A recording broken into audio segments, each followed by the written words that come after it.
drug today is called Gilenya, and 30 capsules will set you back around $9,000. And the list goes on, and that's why even today, one of the most expensive things that you can buy on the black market in Venezuela is not food or guns, but medicinal plants. In America, these wild plants are still widely available, so my advice is to forage or buy the ones that you need and won't be able to find at the pharmacy anymore. Still, the greatest problem that you'll face in a crisis will be the absence of doctors and other medical experts. So chances are, during dark times, you'll probably need to take your health into your own hands. As the economic collapse worsened in Venezuela, so did the medical situation. Many were left waiting in line for hours on end to see an overworked doctor who had almost nothing left to treat them with. Similar things happened after Katrina ravaged New Orleans, and people died needlessly in hospital hallways, waiting for someone to give them the time of day.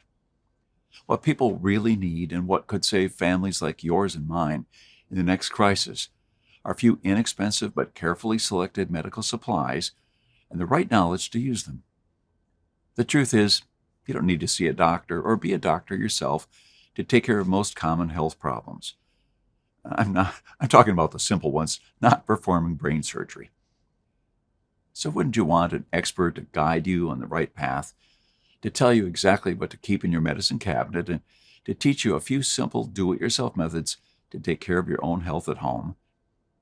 I hope the answer is yes, because that's what I can do for you today. I've come to believe that in dark times, most people will not have access to a hospital while infection rates soar. You won't be able to buy medicines at the pharmacy, and they won't be able to consult a doctor when they need to.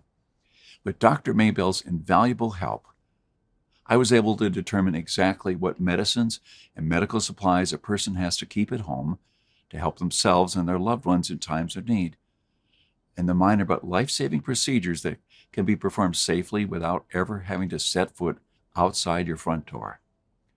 I asked Maybell to write everything down in a guide so that anyone can take advantage of these bits of knowledge when they're needed the most. It's called The Home Doctor, Practical Medicine for Every Household. You can use it whenever hospitals become overwhelmed and dangerous, or to help yourself or a loved one while awaiting an ambulance to arrive. Inside, you'll also discover the medicinal plants that you can use, as well as the medical supplies, Western medicines, and do-it-yourself procedures that you need to keep by your side. So I hope that you'll be wise enough to take advantage of everything we painstakingly saved for you, from the practical, day-to-day medical experience of a frontline doctor working in a collapsed medical system and country.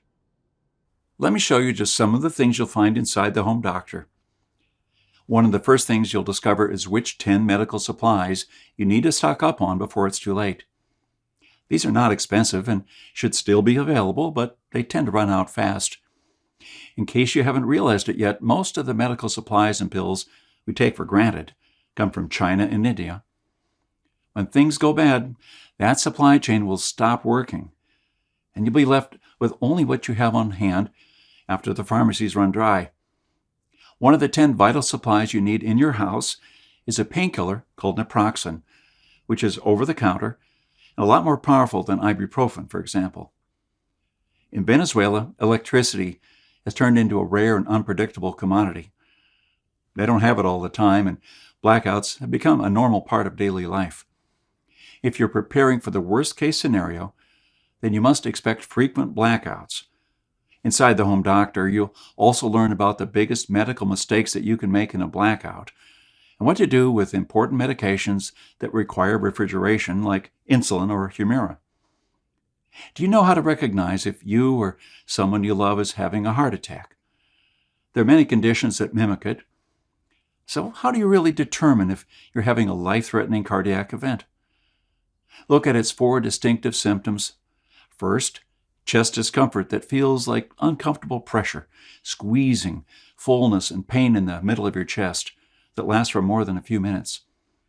The second symptom is discomfort or pain in one or both arms and your back, your neck, jaw, or stomach. The third symptom is shortness of breath. The last thing you need to watch out for is breaking out in a cold sweat